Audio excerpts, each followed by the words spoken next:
All right, so yeah, as Jim said several times, my name is Carina Zona. You can find me all over the internet as CC Zona. I'm a developer. I'm also a sex educator. I volunteer for an organization in San Francisco called the San Francisco Sex Information, otherwise known as SFISI. Took me about a year to learn how to pronounce that. SFISI has been operating a phone hotline for over 40 years, and our mission is to answer any question at all, as long as we can answer it accurately, confidentially, and without judgment. And you would think that people would take advantage of this to ask all sorts of really crazy questions, right? And they do, to some extent. But the majority of questions, when you really boil them down, come down to something really simple and universal for all of us. And that is, am I normal? Do I fit into this world?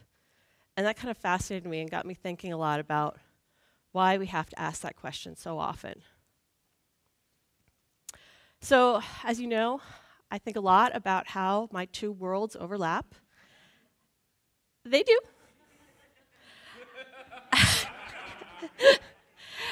Some are more whimsical than others.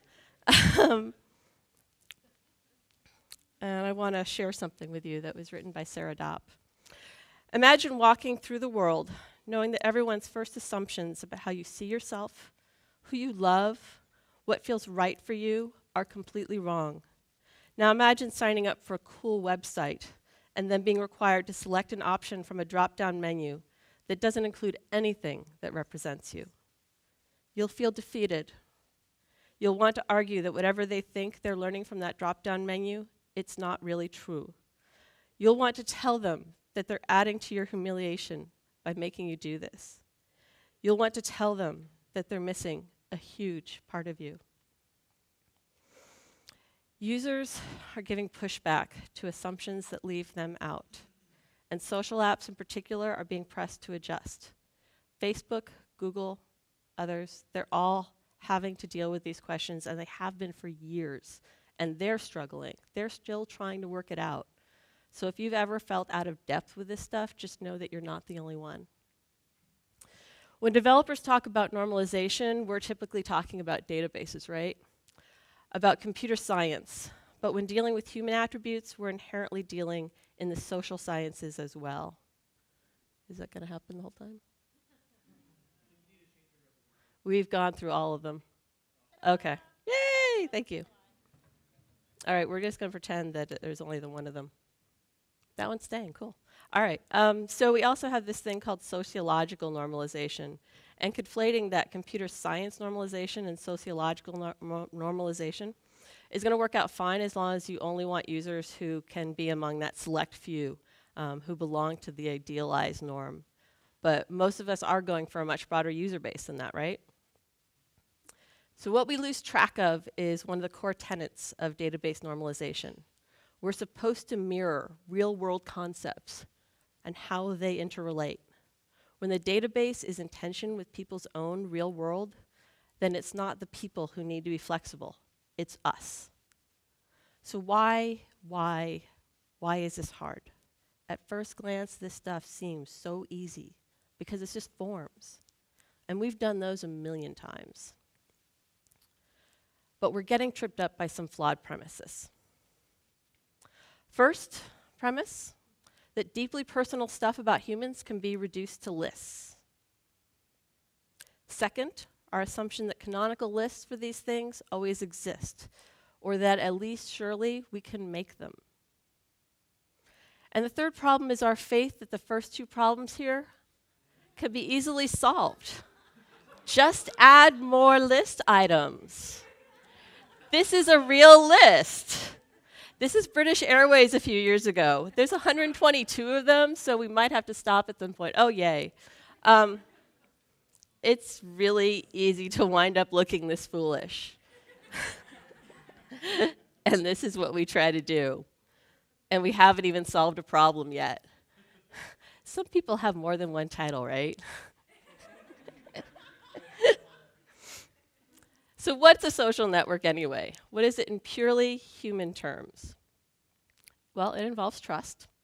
Individuals revealing who they are, what they value, who they care about, and that's as personal as we get. This is the real life that our apps are meant to replicate and build on and support and emulate. But we have to ask, what relationships are we fostering between the person and the app? What relationships are we accidentally inhibiting or denying? This is sad. Is there anything to do to survive it? We're stuck. Okay, we're going to keep going. In real life, saying, I know your personhood better than you is always going to sound presumptuous, right? In real life, we don't do this. In real life, saying your existence just isn't possible sounds so clueless. But then we do stuff like this. I know there's someone in the room saying, uh-huh. In real life, saying who you are is invalid. Sounds arrogant. Oh, validations.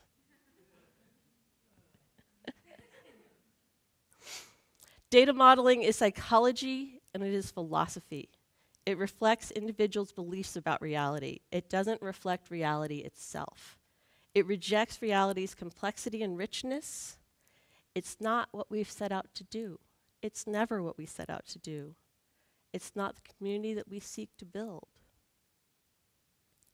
Pamela Fox says, I think I only truly understand how complex the real world is when I try to model it in a database.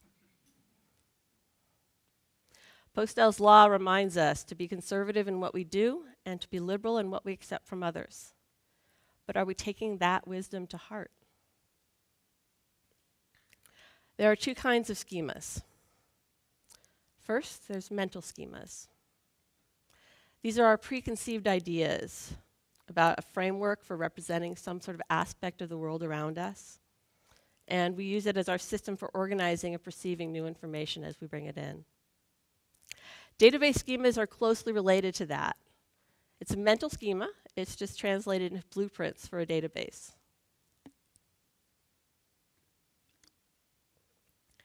So here we have some simple front-end manifestations of various individuals' mental schemas. And when we look at them really closely, we can see some things. We can see that schemas are a foundation for expressing things that are deeply, deeply intimate. They're a foundation for expressing things that are important about our relationships and about our self-image. Schemas define user experience. But our schemas and our UX are leaving people behind, which is something that we can fix. And it's by asking ourselves, what benefit will the user notice? And that question is not equivalent to what will the user benefit, because that one is an assumption that grants us too much latitude. It assumes that what we want to give is of course to their benefit, because it's going to help us to deliver a product that's awesome.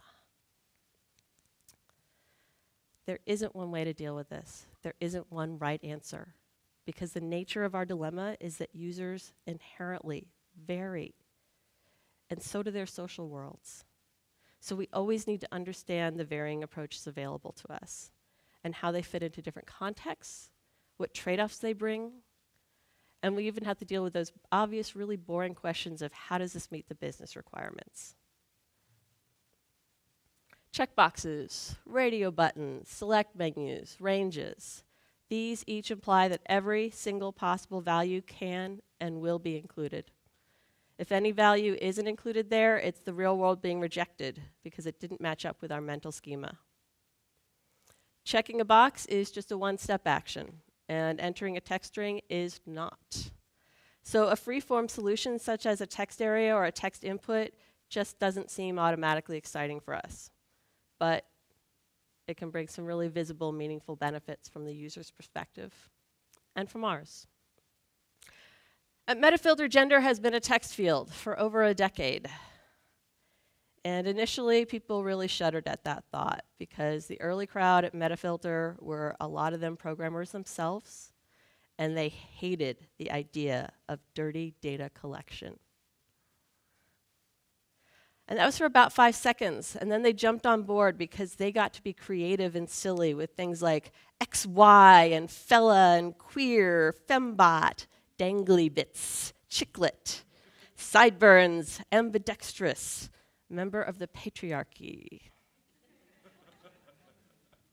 And because they could express things about themselves really fully in authentic voice, like I speak using the male gender when it's required by language, or I'm 50% quintessential tomboy and 50% totally girly girl. And things like transgender and genderqueer. That text field has grown into a beloved institution. And whatever you as a user choose to put in that field says something revealing about who you are. And that you're allowed to put anything into it or put nothing into it at all says something revealing about how Metafilter envisions community itself. That Schemas, trust in users, was the foundation for Metafilter users to ask to share more about themselves. In 2010, Diaspora likewise turned gender into a text field, and just like on Metafilter, users felt set free by it. Gender like masculine, male man, more or less normative, man boy, Ada Lovelace, that's my favorite. Another good one, have not checked today. There's an important distinction here though. Metafilter is closed sourced, it's a single developer, and it's entirely in English. Whereas Diaspora needed to meet a really different set of needs. It's open source, got a lot of developers, and it internationalizes.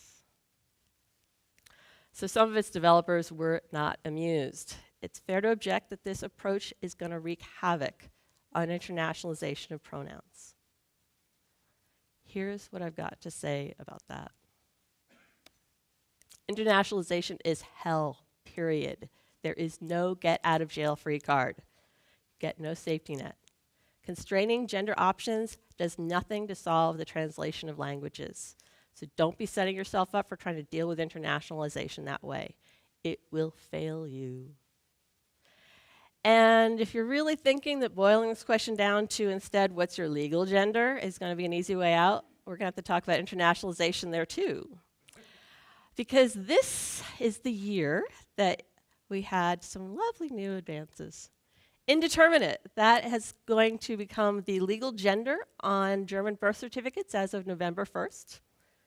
X is now a legal gender on Australian passports. In New South Wales, Australia, sex not specified is yet another option available. This isn't going away. It's going to keep on expanding like this. Our lists are going to have to deal with it, and we already know that expanding lists is going to get us right back to 122 options. Randall Munro is best known as XKCD, and he's examined this issue of pronouns many times in depth for just English language projects. And he says it's the most complicated thing that he's ever spent a lot of time learning about. And he spent a lot of time learning about quantum mechanics. So here's what he ultimately concluded on all that. You gotta ask. It's the only thing that works. Ask. Ask the question straight up, what pronouns do you prefer? And that's truly the best that he could come up with. So things like he, him, she, her, they, them, even it. Or you can just avoid pronouns altogether and just ask, hey, what's your name? We can construct sentences that way, right? Instead of saying, you know, he went across the street, you could say, Tom went across the street. No big deal. Or maybe we can refine some of those lists a little bit, tweak, keeping in mind that we're going right back to the problem of not respecting how users want to describe themselves. And you may be thinking about that they and them and remembering English class, and your teacher said that's plural. No, it's plural and it's singular, and it has been for over 400 years. And if you don't believe me, you're going to have to take the word of Jane Austen, Shakespeare, Chaucer, Lewis Carroll, Facebook. They've been doing this construction for at least 5 years, and it's going just fine. We can aspire to make our social apps feel just like home. We can do that by making development choices that say, users, we get you. Be as individual and as messy as you want to be. We can handle you being you. When we're collecting on data on people, then we're moving into a different realm, and that's the social sciences. So if we want to run useful analytics about personal attributes and behaviors, then we have to do data collection that way too. And in social sciences, you're going to need to meet 2 minimum criteria. First, a field's values have to include every possible option. We call that exhaustive. Secondly, the field's options have to be mutually exclusive. There can be no overlap between them at all. How many of our social apps really do meet both of those bare minimum criteria, though? We've seen stuff like this all the time, and it seems like the values are pretty fully covered, right? Seems. Hang on. It's not. Trying hard, trying to do better. Still not done. All right, here's another attempt. Kinsey tried this one, right? Although I like the addition here of none of your business. Still trying. All right, trying again. Whole lot of things that weren't on those last few. No matter what, it's still inadequate to express the real world's complexity. And we do realize that the world has great variety. Of course we do. The problem is knowing how to handle it. And it's easy to just sort of dismiss that and say, oh, we'll refactor later. Initial choices that we set about differing user experiences are setting everything in motion from the beginning. We can't refactor that away later. Thinking at the outset about the real world's variety and complexity starts us asking early questions that set the foundation for social app building. We're just going to have to ask, what user experience does this schema drive us toward? It's easy to get into a habit of structuring data for easy analysis.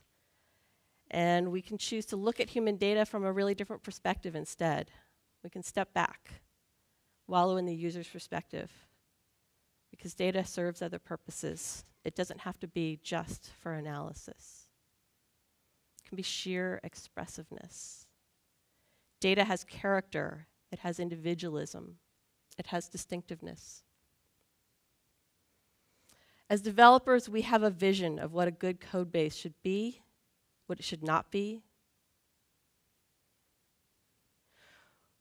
We want it to be structured, we want it to be predictable.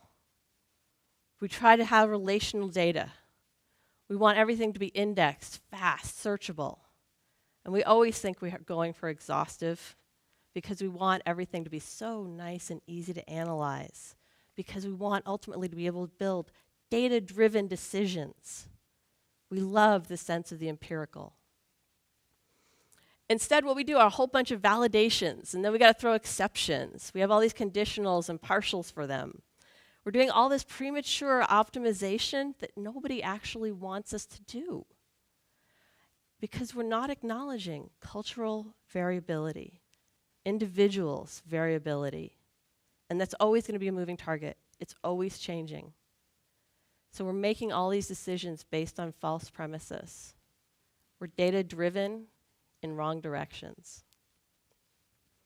ERIS is the largest ongoing survey of Americans' religious identification. It just asks this one really simple, open-ended question. What is your religion, if any? And that netted them over 100 unique answers. And if you're making a form based on that, this is tricky, right? There's no form element that's going to make this easy for our users. There's no way to just pick out from that list of possibilities. This is long. So they tried to compress it, and they got it down to 13 major categories. And that feels a little more manageable, especially from a user perspective. We could go ahead and use that in a form. A lot of these, though, feel like kind of edge cases, hard to see here, but some of those numbers are really tiny. And we like to focus on, the genuine major groupings. So we can bring it down a bit. At least a quarter of Americans turn out to be a Christian. Done. Every other religion would just be some clutter. Edge cases. And then we've got some sort of, crummy data inside that. We'll probably assign a nil value for some of these. Fix that too. Now we're focusing attention on the next problem. 1 in 5 people are giving us answers that aren't really useful, at least from an advertising perspective or for our own analytics, right? Get rid of the nils too. Now we've got it down. Christian or other. Good, clear list. Deals with the majority. Nice binary. Boolean. Storage optimization.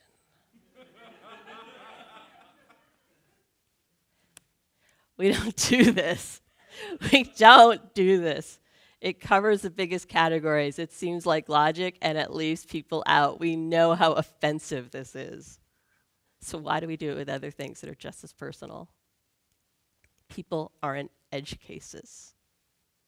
They push back when apps treat them that way. So being reductive has those big problems. Scaling upward does too. It's instinctually uncomfortable for us to deliberately not structure data. I feel it too. I resist it. Really do. But again, we have to return to that foundational question of what benefit will the user notice?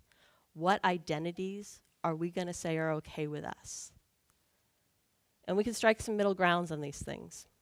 This is where guided response comes in, also known as auto-suggest. When there's a subset of values that you're most interested in, we can do minimal auto-suggest instead. It's auto-suggest just until those handful of values you care about are no longer what's being entered, and then back off. Structured data from those who want to give it, and freeform to let people be expressive if that's what they want to do. So we get this nice compromise. We get structured data, and that's balanced. There are, of course, trade-offs. Data quantity is going to be lower. Being freed to opt out of providing personal data, yes, some people do. On the other hand, data quality is improving now. Now we've got real data. And it's fine to do some mixing and matching. We can find the right approach for our users, for our app, for our business objectives. Facebook makes relationship status completely optional, for instance, but they get coercive if you do opt in. Most users do opt in, though. 60% of them select a relationship status. The bottom line is we want everyone to feel excited about what we build. We want users to feel passionate about their involvement. Analytics, investments, monetization, they always are based on this premise that our data is accurate. But data being collected by coercive means has this big risk. The premise is garbage. Some people lie because lying is what we make a requirement for getting in the door. Conclusions drawn from that bad data are just misdirecting our decision-making about the next stage of development. Restrictive options, that stuff I talked about earlier, checkboxes, radios, those don't actually have to be marked as required. The way we set up Schema often embeds assumptions that we should, that we will, so we do. An attribute that is ambiguously named is destined to become a form field where data wanders away from its original intent, and code that misunderstands how to use it. A field that's not allowed to be null is destined to be mandatory. A field that is assigned a maximum length is an assertion that all possible values are knowable and fit within it. When I see something like this, I see a belief system. Boom. We can make a whole different set of assumptions. This here, changing a field name from gender to gender identity, setting a null deliberately, setting a varchar instead of a fixed length, all of these are foundations for a whole different user experience. And the really cool move here is that we're doing less. I love doing less. Make the stuff flexible up front. We can optimize for storage later. We can decide what we have to validate later. So now we have this discretionary field, right? Whether to respond is being left to the user. And as developers, we may look upon this expression of null, true, explicitly as kind of unnecessary because null is true by default. But making that explicit is with purpose. It's a communication to our team, to ourselves. It's a statement of intent that this was the spec. It's documenting a product decision. What would a canonical set of relationship statuses look like? This was Facebook 3 years ago. It felt like that's pretty good. It's even got some sort of liberal options going on here. It's complicated, open relationships. Users disagreed. They disagreed really strongly. And under pressure, Facebook had to double those options, and that was just in 2 years' time. Facebook was not new. And then Google Plus launched, and they largely adopted Facebook's list, although for some reason they left out separated and divorced. I'm really not sure why. And notice that they also added something really important. I don't want to say. Choice. Opting out. Allowing users to identify their relationships. I'm so glad this slide is viewable. Identifying their relationships with labels of greater personal significance. This is being driven by people rejecting a user experience that isn't working for them. How do some statuses seem universal while others don't? Naming a thing creates scope for it. The assumed validity of a field's values are getting constrained as soon as that field is named. Marital status can lead to a list something like this, crossing off some of those, right? A person is assumed to be either unmarried, preparing to be married, currently married, formerly married. Whereas legal marital status gets us something a little bit different, right? We add things like civil union and domestic partnerships. Relationship status, that's a different paradigm, in which one is either in a current relationship or defined by the absence of a relationship. When you name that field, you define the paradigm, you define all the possibilities. And there are important differences in what each of those envision and they're able to measure.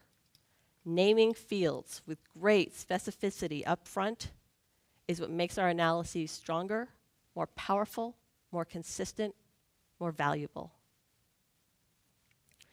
When you change that name, I love what you guys love.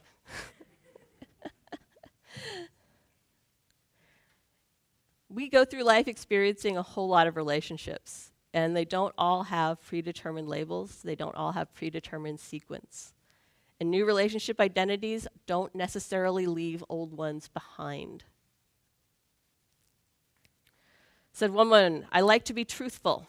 It's complicated is really deceiving for me because it's not complicated. I'm separated from my husband, who I am still legally married to. You got to ask, why should anyone have to feel like they're required to disavow a relationship that's meaningful for them? And that can cut really deeply sometimes. Is a widow only a widow until she resumes dating? Isn't she a widow forever? Should she have to puzzle over that and make a decision to let go of one? Why does she have to be confronted with a decision like that at all, just to use our stupid app?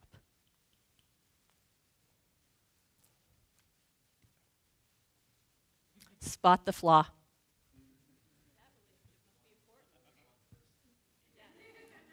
Say it loud. And why is that a problem? Yes, open relationship is a one-to-many. All right, what do we mean by one-to-many, right? Now we're going back to CS. 0, 1, or many, right? That's what a relationship, an open relationship is. Facebook thinks an open relationship is 1. This is what happens when you think, let's just add more labels. Let's just concede.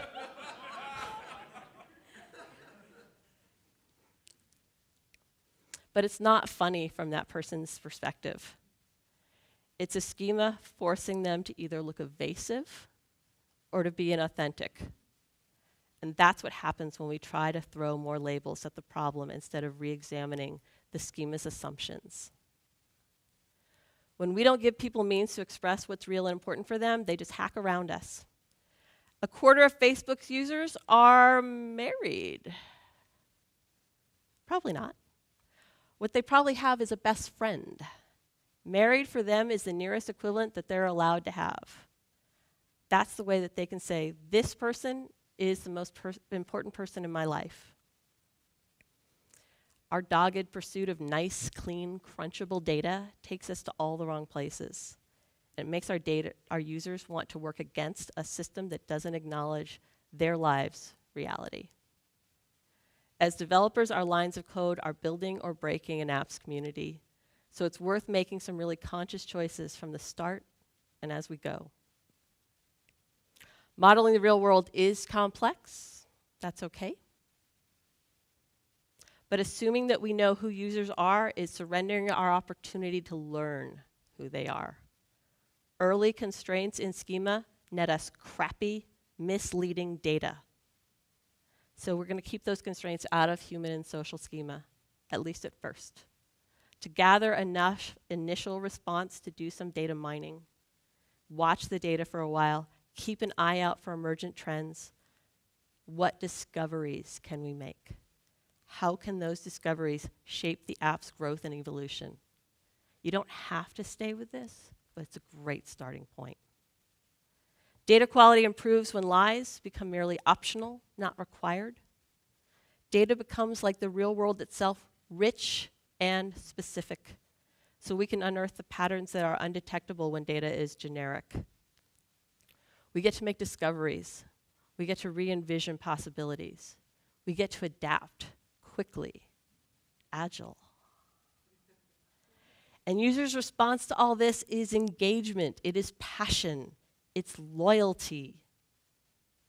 Those are foundations for great user experiences. That's what we want. Thank you.